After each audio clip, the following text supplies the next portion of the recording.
तू ही रे माझा मितवा या मालिकेच्या येणाऱ्या भागामध्ये जबरदस्त असा ट्विस्ट येणार आहे. तर प्रेक्षकांनो, इथे आता अर्णवने राकेशला आपल्या ट्रॅपमध्ये अडकवण्यासाठी खूप मोठा सापळा रचलेला असतो आणि राकेश अर्णवच्या सापळ्यामध्ये पुरता अडकलेला असतो. चोरी करून राकेश फरार झालेला असतो, त्यामुळे राकेशचा खरा चेहरा सर्वांसमोर आलेला असतो. त्याचबरोबर प्रेक्षकांनो, राकेशच्या बाबतीत अजून एक महत्त्वाचा खुलासा दादांनी अर्णवच्या समोर केलेला असतो. रियाबरोबर राकेश लग्न करत आहे ही गोष्ट समजताच इथे आता अर्णवने दादांच्या मदतीने हे सत्य अंजलीच्या समोर आणण्याचा प्रयत्न केलेला असतो. येणाऱ्या भागामध्ये रिया आणि राकेशचं मंदिरामध्ये लग्न होत असतं, तेव्हा अर्णवने दादांच्या मदतीने अंजलीसमोर राकेशचा पर्दाफाश केलेला असतो आणि त्यामुळे राकेशचा खोटाडेपणा 48 तासांच्या आत अंजलीच्या समोर आलेला असतो आणि त्यामुळे अंजलीचे डोळे उघडतात आणि तिने राकेशला आपल्या आयुष्यातून कायमचं काढून टाकलेलं असतं. तर येणाऱ्या भागामध्ये कशा पद्धतीने या गोष्टी पुढे घडत जातात आपण सविस्तरपणे बघूया. प्रेक्षकांनो, इथे आता राकेश परत आलेला असतो, तेव्हा अंजली त्याला म्हणते, तुम्हाला माहिती आहे का, इथे ही ईश्वरी आणि चिंटू माझं काहीसुद्धा ऐकत नाही. आपला चिंटू ईश्वरीच्या आहारी गेलाय. तिने सर्व लोकांना आपल्या बाजूने केले. चिंटू प्रॉपर्टीच्या पेपरवरती सह्या करणारच होता, पण ईश्वरीने त्याला अडवलं. प्रॉपर्टीचे पेपर जाळून टाकले. मामीसुद्धा म्हणाली की ईश्वरी जे काही करते ते योग्यच आहे. आकाश आणि मामाला तर माझा रागच आला.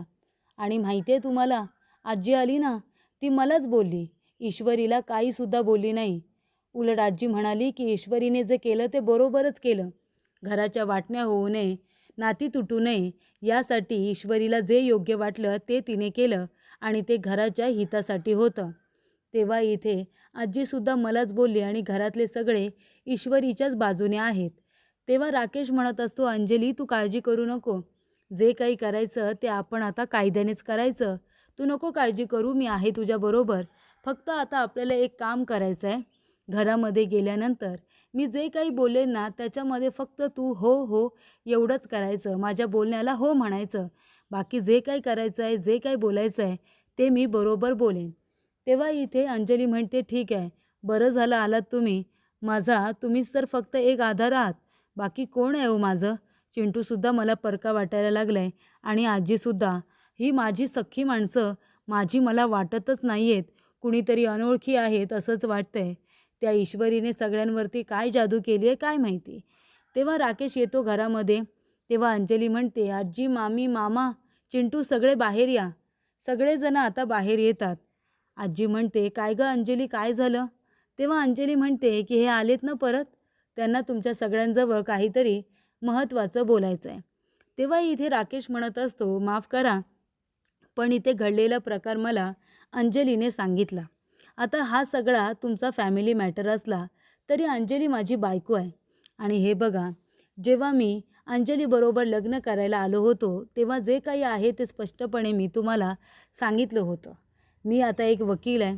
जे काही मी कमावतो ते गरिबांना लावत असतो.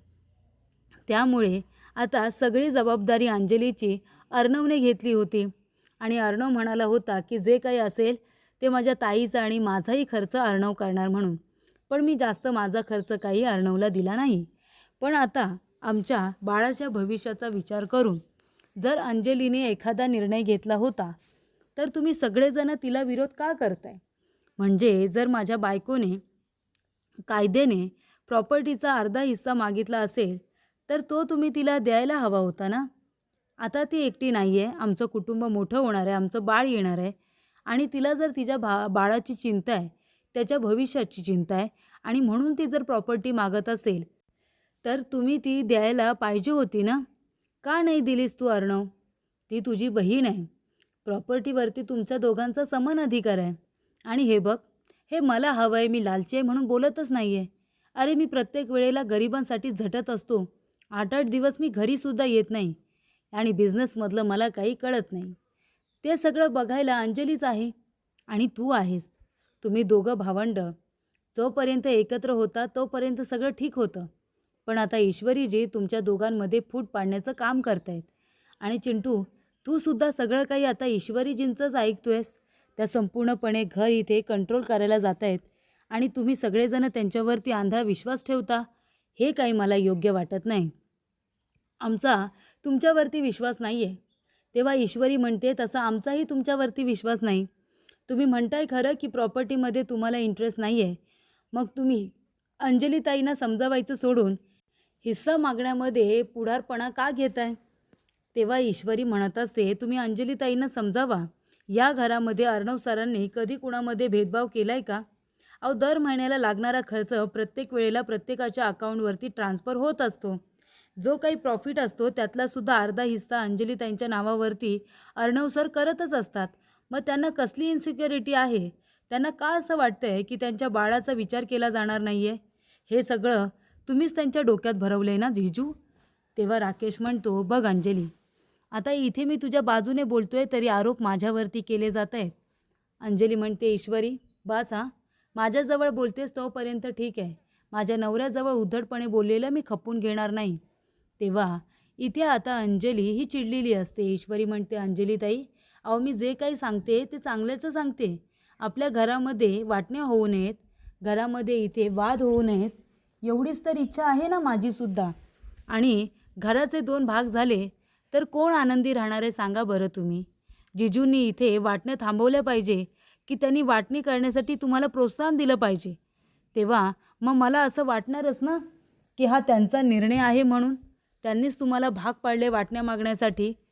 तेव्हा इथे राकेश म्हणत असतो, तुम्हाला जे समजायचं आहे ते समजा. पण जर इथे आता अर्णव वाटणी द्यायला तयार नाही आणि माझ्या बायकोला वाटणी हवी आहे तर आम्ही कायद्याने ती वाटणी घेणारच. मी आता लवकरच इथे आता कोर्टामध्ये अपील करणार आहे आणि मी सांगणार आहे की माझ्या बायकोला अर्णव राजे शिर्के तिचा वाटणी तिचा हक्क देत नाही म्हणून. तेव्हा इथे आजी म्हणत असते, जावई बापू तुम्ही शांत व्हा, तुम्ही आत्ताच आलाय ना, आपण ह्या विषयावरती उद्या परस्पर नक्की बोलू.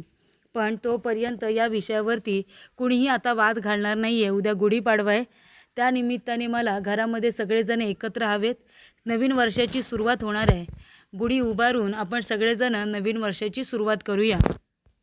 तेव्हा इथे आजीच्या सांगण्यावरून सगळे आता गप्प बसतात. तेव्हा अर्णव आजीच्या रूममध्ये जातो आणि तिथे सगळ्यांना बोलावतो आणि सांगतो, राकेश हा चांगला माणूस नाही आहे, तो ताईला फसवतोय. तो फक्त पैशांसाठी आपल्या ताईबरोबर लग्न करून या घरात आला आहे. याआधीसुद्धा डोनेशनच्या नावाखाली त्याने खूप पैसे घेतलेत, हे सगळं मामाला माहिती आहे. तेव्हा इथे मामा म्हणतात, अगदी बरोबर, त्याचं दुसऱ्या मुलींबरोबर अफेअरसुद्धा आहे. शलाका ही त्याची पहिली बायको. राकेशने शलाकाला मारलं, त्याने तिला राजेश्वर भोसले असं नाव सांगितलं. त्याचबरोबर आपल्याला नाव सांगितलं राजेश पाटील आणि त्याचबरोबर इथे ईश्वरीला नाव सांगितलं होतं राकेश निकम आणि त्याचं खरं नाव आहे राकेश नायर. त्यामुळे आपण एक काम करूया, आपण आता राकेशचा पर्दाफाश करूया. तुमच्या सगळ्यांचा विश्वास बसावा यासाठी मी ही गोष्ट तुम्हाला सांगितली. राकेश हा चांगला माणूस नाही आहे. ताईसमोर त्याचा खरा चेहरा आणायचा आहे. पण त्याआधी तुम्हाला सगळ्यांना सांगणं गरजेचं होतं की राकेश खूप नीच माणूस आहे. तेव्हा आजी म्हणते, अर्णव हे तुला कधी कळलं? तेव्हा अर्णव म्हणतो, ही गोष्ट मला तेव्हा कळली जेव्हा तो राकेश मी सिंदूरला फसवून तिच्याबरोबर दुसरं लग्न करत होता. तेव्हा मला ही गोष्ट समजली की राकेश खूप नीच आहे ते. तेव्हा इथे आजी म्हणत असते, आणि अशा माणसाचा आपल्याला किती अभिमान होता की तो आपल्या घरचा जावई आहे म्हणून. पण तो इतका नीच असेल या गोष्टीचा विचार आपण कुणीही केला नव्हता. तेव्हा प्रेक्षकांनो, इथे आता अर्णव म्हणत असतो की आजी आपल्याला एक काम करायचं आहे. तुम्हाला मी डेमो देणार आहे विश्वास बसण्यासाठी. त्याच्यासमोर मी आता हे पैसे आमच्या कपाटामध्ये ठेवणार आहे. राकेश हे पैसे चोरायला नक्की येईल. एकदा का त्याने पैसे चोरले की तुम्हाला खात्री पटेल की आम्ही हे सगळं का बोलत होतो ते. तेव्हा इथे अर्णव आता खूप जास्त कॅश घेऊन येतो आणि म्हणतो, ही कॅश आपल्याला काही लोकांना द्यायची आहे, काही पेमेंट आपल्याला कॅशमध्ये करायचे आहेत म्हणून मी घेऊन आलो आहे. तर हे आहेत 10 लाख रुपये आणि हे मी कपाटामध्ये ठेवतो आहे. मी सिंदूर तू लक्ष ठेव. तेव्हा इथे राकेशने मुद्दामून ते पैसे आता बघितलेले असतात आणि त्याचबरोबर अर्णव ते पैसे आपल्या कपाटामध्ये ठेवतो. अर्णव म्हणतो की हे पैसे राकेश चोरायला नक्की येईल आणि तो आपल्या ट्रॅपमध्ये अडकेल. आणि तसंच झालेलं असतं. कपाटामध्ये पैसे ठेवलेले असतात आणि रूममध्ये सगळेजण लपून बसलेले असतात. मामी, आकाश, त्याचबरोबर मामा, आजी आणि इथे अर्णव, ईश्वरी दोघेजणं लांबून बघत असतात. तेव्हा इथे राकेश तिथे येतो रात्रीच्या अंधारामध्ये आणि अर्णवच्या कपाटामधून पैशांची बॅग घेऊन निघून जातो. तेव्हा इथे अर्णव म्हणतो, आजी बघितलंस ना, त्याने पैसे चोरले. तेव्हा इथे ईश्वरी म्हणत असते, त्यामुळे प्रॉपर्टीच्या पेपरवरती अर्णव सरांना सही करण्यापासून थांबवण्याचं मूळ कारण हेच होतं की राकेश आपल्याला आता आपल्याच घरातून बाहेर हकलू शकतो. जर त्याच्या ताब्यात संपूर्ण प्रॉपर्टी गेली ना, तर तो आपल्याला आपल्याच घरातून हकलून देईल. म्हणून मी अंजलीताईंना थांबवण्याचा प्रयत्न केला, असं आता इथे ईश्वरी आजीला सांगत असते. आजी अर्णवच्या आणि ईश्वरीच्या बोलण्यावरती विश्वास ठेवते आणि तेवढ्यातच प्रेक्षकांनो, अर्णव आता पैसे जे ठेवलेले असतात ते राकेश घेऊन पळून गेलेला असतो. तेव्हा राकेश ते पैसे घेतो आणि सरळ आता जातो रियाकडे. त्याने रियाला प्रॉमिस केलेलं असतं. रिया म्हणते की मी तुला सोडणार नाही आहे सर्वेश, तू मला फसवलंस ना, मी पोलिसात जाईन आणि तुझ्या विरोधात कंप्लेंट करेन. जर रिया पोलीस स्टेशनमध्ये गेली आणि कंप्लेंट केली तर मी पुरता अडकेन, हे त्याला माहिती होतं. आणि म्हणूनच तो रियाला म्हणतो की मी तुझ्याबरोबर आत्ताच्या आता मंदिरामध्ये लग्न करायला येतोय, मी खूप सारे पैसे आणलेले आहेत. तेव्हा तो पैसे घेऊन आता रियाबरोबर मंदिरामध्ये लग्नसुद्धा करणार असतो. ही बातमी दादांनी दिलेली असते. त्याने चोरून नेलेले जे पैसे असतात ना, 10 लाख रुपये, ते सुद्धा आता दादांनी त्याच्याकडून काढून घेतलेले असतात आणि सांगितलेलं असतं की झालं, तू आता पैसे आम्हाला दिलेस. तेव्हा इथे आता अर्णवला खूप मोठा धक्का बसतो जेव्हा त्याला कळतं की राकेश रियाबरोबर लग्न करायला गेला आहे. तो म्हणतो, हे कसं शक्य आहे? कारण का आता तर कुठे राकेश इथे होता आणि लगेच लग्नसुद्धा करायला गेला. तेव्हा इथे ईश्वरी म्हणते, काय झालं सर? तेव्हा इथे अर्णव म्हणतो, राकेश त्या रियाबरोबर लग्न करतोय. ही गोष्ट आता ताईला कळली तर त्या मुलीचंसुद्धा आयुष्य उद्ध्वस्त व्हायला नको. तेव्हा इथे अर्णव म्हणतो की दादा एक काम करा, लोकेशन पाठवा तो कुठे आहे ते, आम्ही लगेच येतोय. पण त्याआधी तुम्हाला एक काम करायचं आहे, तुम्हाला इथे यायचं आहे आणि अंजली ताईला मंदिरामध्ये घेऊन जायचं आहे. तिचा आमच्यावरती विश्वास बसणार नाही, पण तुमच्यावरती नक्की बसेल. तेव्हा इथे आता दादा येतात, कारण दादांना अंजलीने आधीसुद्धा बघितलेलं असतं, राकेशने मित्र म्हणून ओळख करून दिलेलीच असते. तेव्हा त्या ठिकाणी आता दादा येतात आणि म्हणतात, इथे आता अंजली आहेत का? अंजली भोसले. ती म्हणते, हो आहे ना, मीच. तेव्हा दादा म्हणतात की तुम्हाला आमच्याबरोबर यावं लागेल, कारण का राजेशचा खूप मोठा अपघात झाला आहे, त्याने तुम्हाला भेटायला बोलावले.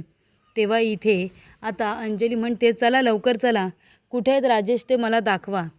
तेव्हा इथे आता दादा अंजलीला आपल्याबरोबर घेऊन मंदिरामध्ये जातात, ज्या मंदिरामध्ये इथे आता राकेश रियाबरोबर लग्न करत असतो, तिच्याबरोबर सगळ्या विधी पूर्ण करत असतो. तेव्हा इथे अंजली त्या दोघांना एकत्र बघते, तिला खूप मोठा धक्का बसतो. अर्णव, ईश्वरी, आजी, मामा, मामी सगळेजण लांबून आता इथे राकेशची गंमत बघत असतात. तेव्हा प्रेक्षकांनो, राकेशचं लक्ष आता अंजलीकडे जातं. त्याला पुढे काय बोलावं, काय करावं, चालावं की आता उभंच राहावं, अशी त्याची अवस्था झालेली असते. तेव्हा इथे आता अंजली म्हणत असते, काय झालं, का थांबलात का? अहो कशासाठी थांबलात? चला फेरे पूर्ण करा, 7 फेरे पूर्ण करा, तिच्याबरोबर लग्न करा, गळ्यात मंगळसूत्र घाला, भांगात कुंकू भरा. आता मी पहिली बायको असली म्हणून काय झालं, आणि त्याचबरोबर मी प्रेग्नेंट असली म्हणून काय झालं? मी तर आता जुनी आहे, आपल्या लग्नाला झाली 4 वर्ष झाली, आता तुम्ही तिच्याबरोबर लग्न करा. देखणी आहे, सुंदर आहे नाही का, मॉडर्न आहे. तेव्हा इथे लगेचच रिया म्हणत असते, आपण कोण? तुम्ही इथे सर्वेशला आशीर्वाद द्यायला आलात का? तुम्ही सर्वेशची तर बहीण आहात. तेव्हा अंजली म्हणते, हो अगदी बरोबर, मी बहीण आहे यांची नाही का? तुला सांगितलं असेल तसं, पण तुझ्या माहितीसाठी सांगते, मी यांची बायको आहे आणि त्यात आता मी आई होणार आहे. हा माणूस तुला फसवतोय, फसून घेऊ नको स्वतःला, ह्याच्याबरोबर लग्न करू नकोस. अगं हा माझा नवरा आहे. हा जर 4 वर्ष लग्न झालेलं असतानासुद्धा बायकोला फसवू शकतो, तर तो तुला फसवूच शकतो. त्यामुळे स्वतःला वाचवायचं असेल ना, तर हे लग्न करू नकोस, असं अंजली रियाला सांगते. आणि अशा रीतीने प्रेक्षकांनो, इथे आता रियाने राकेशबरोबरचं लग्न मोडलेलं असतं आणि त्याचबरोबर दादाच्या मदतीने अर्णवने अंजलीचे डोळे उघडलेले असतात आणि राकेशचा खरा चेहरा अंजलीच्या समोर आणलेला असतो. तर अशा रीतीने इथे आता अर्णवने आपल्या ट्रॅपमध्ये राकेशला पकडलेलं असतं. त्यामुळे राकेशला चोरी करताना सुद्धा सगळ्यांनी बघितलेला असतो आणि इथे अंजलीला फसवून रियाबरोबर लग्न करताना सुद्धा सगळ्यांनी बघितलेला असतो. तर अशा रीतीने आता इथे राकेशची थेट रवानगी जेलमध्ये झालेली असते. राकेशने केलेला गुन्हा खूप मोठा आहे. लग्न झालेलं असताना तिला फसवून दुसरं लग्न करण्याचा त्याचा जो काही डाव होता तो पूर्णपणे उधळून लावलेला असतो आणि अशा रीतीने खऱ्या अर्थाने आता इथे अंजलीला न्याय मिळवून दिलेला असतो. आपली चूक लक्षात येताच इथे अंजलीने अर्णव आणि ईश्वरी या दोघांची सुद्धा माफी मागितलेली असते आणि इथे राकेशचा खरा चेहरा समजल्यानंतर वाटणीचं जे काही आता भूत अंजलीवरती झालेलं असतं ते तिने आता बाजूला काढलेलं असतं आणि ती पुन्हा वाटणी वगैरे घरामध्ये काहीसुद्धा काढत नाही. ती शांतपणे आता राकेशशिवाय तिचं आयुष्य जगण्याचा प्रयत्न ती खूप छान पद्धतीने करत असते.